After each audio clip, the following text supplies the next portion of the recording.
여러분, 혹시 호랑이가 가장 무서워하는 게 뭔지 아세요? 바로 곶감입니다. 전래동화 호랑이와 곶감 다들 아시죠? 나보다 더 무서운 게 있단 말이냐? 라며 곶감을 보고 겁에 질려 도망치는 호랑이의 모습. 우리는 이 이야기를 웃으며 자랐습니다. 하지만 과연 그럴까요? 조선시대 사람들에게 호랑이는 우스꽝스러운 존재가 아니라 움직이는 재난 그 자체였습니다. 매년 수백 명이 목숨을 잃고 마을이 초토화되며 나라 전체가 공포에 떨었던 역사 속 진실. 그리고 이 호환을 해결하기 위해 왕명으로 창설된 조선 최고의 특수부대 이야기까지. 조선의 운명을 건 호랑이 사냥의 모든 것, 그리고 그 많던 조선 호랑이가 도대체 언제, 왜 사라졌는지까지 지금 바로 공개합니다. 조선시대 기록을 보면 호환이라는 단어가 끊임없이 등장합니다. 호환이란 호랑이로 인한 피해를 뜻하는데요. 이건 단순한 짐승의 습격이 아니었습니다. 실록을 보면 태종 1년에는 호랑이가 사람을 잡아먹은 것이 이루 다 기록할 수 없다라고 기록되어 있고, 세종 7년에는 경상도에서만 호랑이에게 물려 죽은 사람이 수백 명에 달했다는 보고가 있습니다. 임진왜란과 병자호란이라는 큰 전쟁을 겪은 뒤 백성들의 삶은 더욱 피폐해졌고, 호환은 전쟁에 버금가는 공포로 다가왔습니다. 호랑이는 밤에만 나타난 게 아닙니다. 뱃낮에도 버젓이 마을에 나타나 가축을 물어가고 사람을 공격했습니다. 아이를 업고 가던 어머니가 호랑이에게 물려가고 농사를 짓던 농부가 눈앞에서 사라졌습니다. 밤이면 호랑이 울음소리에 온 마을이 숨을 죽였고 문을 꼭 걸어 잠그고 밤을 지새웠습니다. 심지어 호랑이는 한양 도성 안까지 침범했습니다. 경복궁이나 창덕궁 같은 궁궐 안에서 호랑이가 발견되었다는 기록도 심심치 않게 나옵니다. 왕조차 호랑이의 공포에서 자유로울 수 없었던 겁니다. 호환으로 인해 마을이 초토화되고 백성들이 집을 버리고 피난을 떠나는 호환 피난이 일상 다반사였습니다. 농업과 상업이 마비되고 나라의 기틀이 흔들릴 정도였으니 호환은 조선 최대의 국가 재난이었습니다. 왜 조선이었을까요? 조선은 국토의 70%가 산악지형이었고 호랑이가 살기에 아주 적합한 환경이었습니다.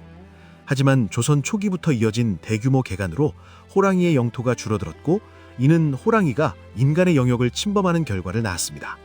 인간과 호랑이의 생존 경쟁이 피비린내 나는 호환으로 이어진 것입니다. 여기서 우리는 흥미로운 양면성을 발견합니다. 조선인들이 호랑이를 바라보는 시선은 두 가지였습니다. 하나는 산신령이나 영물로 숭배하는 마음이었습니다. 호랑이는 잡귀를 쫓고 애군을 막아주는 신비로운 동물로 여겨지기도 했습니다. 하지만 다른 하나는 사람을 잡아먹는 악귀이자 원수였습니다. 내 가족과 이웃을 앗아간 포악한 괴수. 이것이 호환을 직접 겪은 백성들이 느낀 진짜 모습이었습니다. 그렇다면 우리가 아는 호랑이와 곶감 전설은 어떻게 생겨났을까요? 너무나 무서운 존재를 역설적으로 우스꽝스럽게 묘사해 공포를 이겨내려는 심리적 방어 기제였다는 분석이 지배적입니다. 우리가 그렇게 무서워하는 호랑이도 사실은 곶감을 무서워한다는 상상을 통해 공포를 덜어내고 아이들에게 호랑이에 대한 경계심을 가르치려 했던 조상들의 애환이 담긴 이야기인 셈입니다. 호환이 국가적 재난으로 인식되자 조선 왕실은 더 이상 좌시할 수 없었습니다.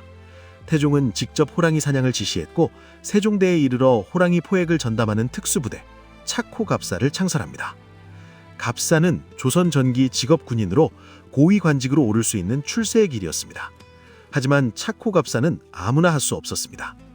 선발 기준부터 엄격했습니다.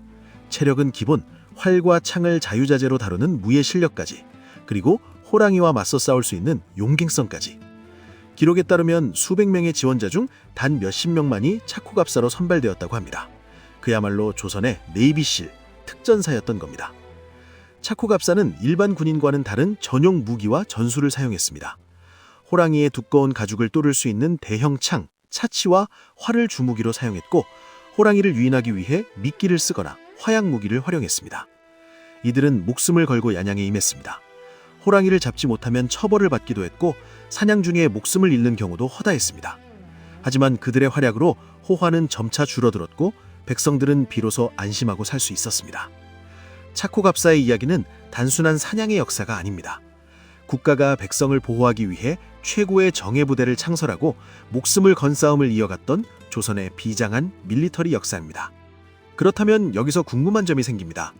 조선을 공포에 떨게 했던 그 많던 호랑이는 도대체 언제 왜 사라졌는 걸까요?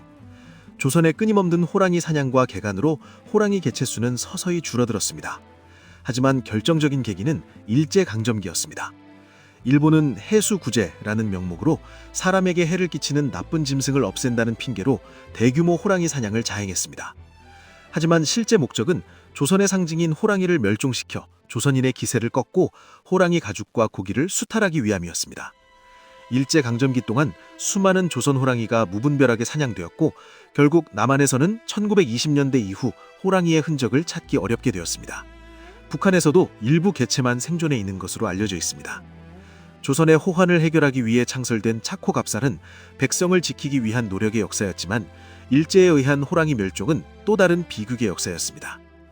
오늘 지식단골에서는 호랑이와 곶감의 우스꽝스러운 전설에서 시작해 조선 최대의 재난 호환, 그리고 이에 맞선 착호갑사의 이야기까지 조선의 피비린내 나는 역사를 함께 살펴보았습니다.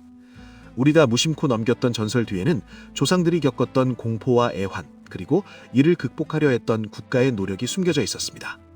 역사는 단순히 과거의 이야기가 아닙니다. 우리가 겪었던 시련과 극복의 과정은 오늘을 살아가는 우리에게 중요한 교훈을 줍니다. 오늘 지식이 유익하셨다면 구독과 좋아로 알림 설정 부탁드립니다. 여러분의 작은 관심이 지식 단골에게는 큰 힘이 됩니다.